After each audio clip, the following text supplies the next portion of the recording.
everyone, I'm Nancy Blamer, Senior Community Relations Ambassador here at Center for Addiction Treatment. I'd like to welcome you back to part 3 of our 5-part series, True Stories of Addiction Recovery. Today's episode, Recovery, an Inside Job, will feature our counselor, Daniel Cowan, and also Leigh Ann K. She's not only a CAT alumni, but she's a peer supporter here at CAT. So we'll share today's episode with you now. Daniel? So there's a common misperception that alcohol is the problem when it comes to alcoholism. Can you clear that up for me? Yeah, so alcohol is really just a symptom of a deeper core issue.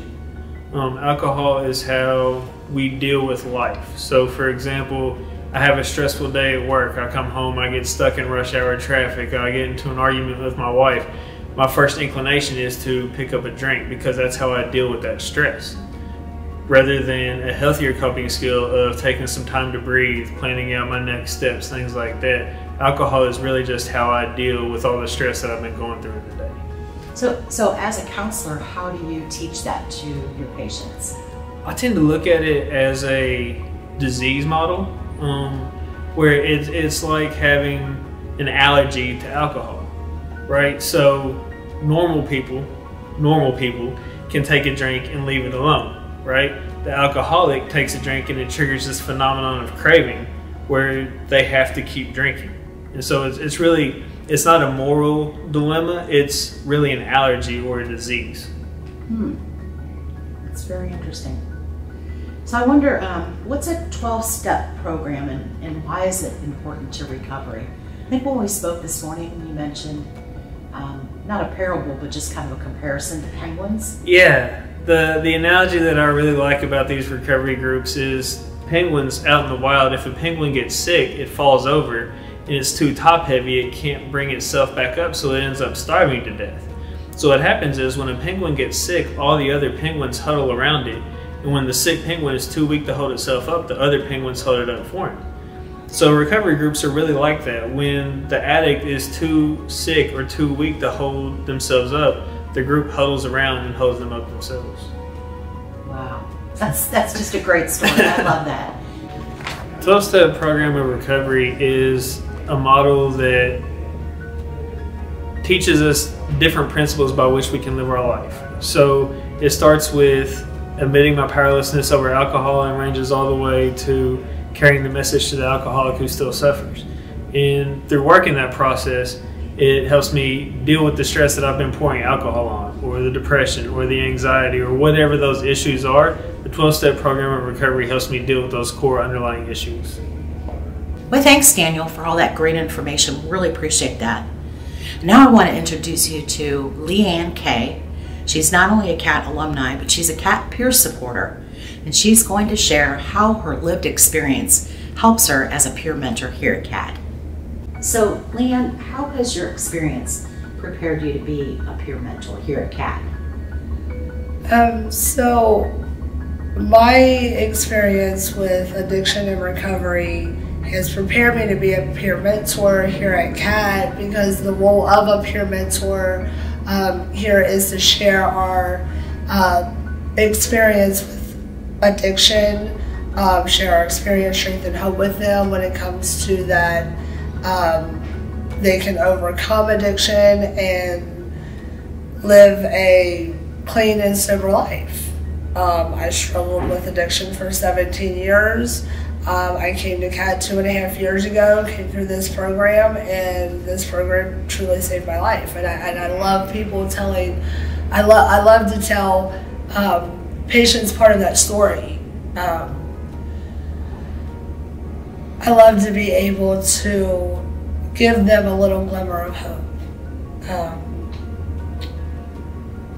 My journey has helped me to become the peer mentor that I am today here, because the things that I've gone through, a lot of patients can relate to. To be able to talk to somebody who has gone through some of the same things that they have, helps them see that there is a different way to live. I mean, because I've struggled with a lot of things that a lot of the patients come in here that they're suffering from. and I've gotten through it. You know, through this program at CAT, it's the only thing that saved my life. I tried other programs before and it never did work until I came here. That's got to be a real inspiration. You know, I hope. That's what I hope to do every day is to share some of that inspiration. That's awesome. Now, can you tell me a little bit about exactly how the Peer Mentor program works? Like, how do people get connected to that? So the volunteer Peer Mentor program here works. So we have either alumni that come through here, that have 6 months of work clean, or have completed the continuing care program, whichever comes first. And they are out working a program of recovery, whether that's NA or AA. And we pair the patients up with them so that they have what we call is like a recovery buddy. Because a lot of people that come in here, they don't have sober or clean friends. And we try to link them up with people on the outside who are working a program of recovery. So they can see also what that looks like on the outside. So what that looks like is, you know, we usually try to pair them up, you know, according to what program the patient might want to practice, whether it's NA or AA. We usually set them up with phone calls. And then hopefully when they get out, some more than others stay in contact with their peer mentor. They go to meetings with their peer mentor. And the success rate, more of the people that get a peer mentor in here, 90% of them continue to go to continuing care and meetings and things of that nature.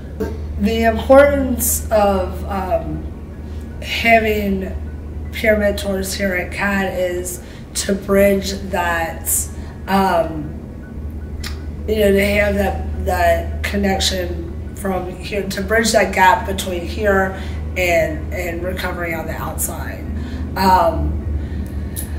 Sometimes we're here as that voice of reason, when they fall, to be able to catch them. So just like the other day, I had a situation where a patient wanted to leave, and I was able to share with that patient that, when I was in treatment, I didn't want to stay either.